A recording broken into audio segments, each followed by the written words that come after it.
சமீபத்துலதான் இந்திரஜா ரோபோசங்கர் அவங்களுக்கு திருமணம் ஆச்சு. அதாவது ரோபோசங்கர் அவர்களோட மகள் தான் இந்திரஜா ரோபோசங்கர். அவங்க தன்னோட மாமா முறையில இருக்கக்கூடிய கார்த்திக் அப்படின்ற நபரை காதலிச்சு திருமணம் பண்ணிக்கிட்டாங்க பெரியவர்களோட சம்மதத்தோட. இந்த திருமணம் தொடர்பான பல பிக்சர்ஸ், வீடியோஸ் இது எல்லாமே அவங்க சமூக வலைதளங்கள்ல பதிவிட்டு தான் இருக்காங்க. அதுல தொடர்ந்து நெகட்டிவான கமெண்ட்ஸ் எல்லாமே வந்துட்டு தான் இருக்கு. அப்படிதான் கூடிய சீக்கிரம் நீங்க டிவோர்ஸ் ஆகிடுவீங்க அப்படின்னு சொன்ன ஒரு விஷயம் இந்திரஜா ரோபோசங்கரை ரொம்பவே கோவப்படுத்திருக்கு. அதுக்கு அவங்க கொடுத்த ரிப்ளை என்ன அப்படின்றத இந்த வீடியோல நம்ம பார்க்கலாம். இந்தியாவை பொறுத்த வரைக்குமே நிறைய செலிபிரிட்டிஸ் வந்து திருமணம் பண்ணிட்டு தான் இருக்காங்க. அதே ஃபீல்டுல இருக்கிறவங்களா இருக்கட்டும், இல்ல அவங்க ஃப்ரெண்ட்ஸா இருக்கட்டும், ரிலேட்டிவ்ஸா இருக்கட்டும், திருமணம் அப்படின்றது நடந்துட்டு தான் இருக்கு. பிரபலங்களோட திருமணம் மட்டும் மக்கள் மத்தியிலேயே அதிகமா கொண்டாடப்படக்கூடிய ஒரு விஷயமா இருக்கு அப்படின்னு சொல்லலாம். அதுவும் தமிழ் சினிமாவை பொறுத்த வரைக்கும் தனக்கு பிடிச்ச நடிகர்கள், நடிகைகள் யாராவது திருமணம் பண்ணிக்கிட்டாங்க அப்படின்னா நிறைய மக்கள் வாழ்த்து தான் செய்வாங்க. அதுல 90% பேர் வாழ்த்துறாங்க அப்படின்னா மீதி 10% பேர் ஏதாவது ஒரு குறை கண்டுபிடிச்சு அந்த திருமணத்துல ஏதாவது ஒண்ணு சபிக்கிற மாதிரி சொல்லிட்டு தான் இருப்பாங்க.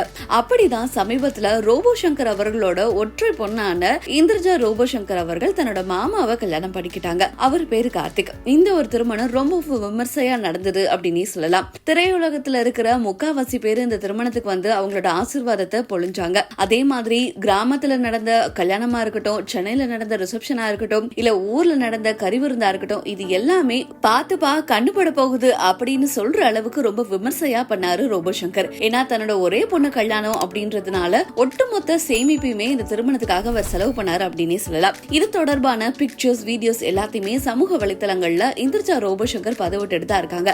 அப்படி அவங்க பதிவிட்ட ஒரு போட்டோல ஒருத்தர் வந்து ரொம்ப பேடா கமெண்ட் பண்ணிருக்காரு. அதுல அவர் என்ன சொல்லிருக்காருன்னா, கூடிய சீக்கிரம் நீங்க டிவோர்ஸ் வாங்கிடுவீங்க அப்படின்ற மாதிரி தான் அதுல வந்து போட்டிருக்காரு. இந்த கமெண்ட பார்த்த ரோபோசங்கரோட பொண்ணு இந்திரஜா ரோபோசங்கருக்கு ரொம்பவும் வருத்தமாயிடுச்சு. அந்த வருத்தத்தை தான் அவங்க ஸ்டோரியில தெரிவிச்சிருக்காங்க. அதாவது நோவா அப்படின்றவர் டிவோர்ஸ் சூன் அப்படின்னு பண்ண கமெண்டுக்கு எப்படி உங்களால இந்த மாதிரி நெகட்டிவிட்டி எல்லாமே ஸ்ப்ரெட் பண்ண முடியுது? உங்க அப்பா அம்மா உங்களை இப்படிதான் வளர்த்தாங்களா? கண்டிப்பா உங்க அப்பா அம்மாவை பார்த்து நான் சொல்லணும், உங்க பிள்ளைய நீங்க ரொம்ப அழகா வளர்த்திருக்கீங்கன்னு. எனக்கு அசிங்கமா இருக்கு உங்களை பார்த்தாலே, சீ தூ அப்படின்னு அந்த கமெண்ட்லயே உங்க ரிப்ளை கொடுத்திருக்காங்க. அதே மாதிரி அந்த கமெண்ட ஸ்கிரீன்ஷாட் பண்ணி அதே விஷயத்தை தான் சொல்லிருக்காங்க. உங்களை மென்ஷன் பண்ணி பெரிய ஆளாக்க விரும்பல, இருந்தாலும் இது என் மனசு ரொம்ப பாதிச்சிருச்சு. எப்படி நீங்க இவ்ளோ அசிங்கமா கமெண்ட் பண்ணுவீங்க? நாங்க எங்க வீட்டுல திருமணம் பண்ணிக்கிறோம், நான் எனக்கு பிடிச்சவரை திருமணம் பண்ணிக்கிறேன், அதுல நாங்க ஏன் டிவோர்ஸ் வாங்கணும் அப்படின்ற மாதிரி தான் அவங்களோட ஆதங்கமும் இருக்கு. திருமணமாகி ஒரு மாதம் கூட முடியாத நிலையில இந்த மாதிரியான நெகட்டிவிட்டி ஸ்ப்ரெட் பண்றது ரொம்பவும் கஷ்டமா இருந்திருக்கும் இந்திரஜா சங்கருக்கு.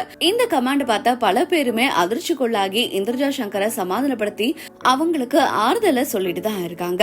அண்ட் இந்த ஒரு விஷயம் பாக்குற நமக்குமே ரொம்ப அருவருப்பத்தக்கக்கூடிய ஒரு விஷயமா தான் இருக்கு, கண்டிக்கத்தக்கக்கூடிய ஒரு விஷயமாவும் இருக்கு. இத பத்தி உங்களோட கருத்து என்ன அப்படின்றத கீழே கமெண்ட்ஸ்ல தெரிவிங்க.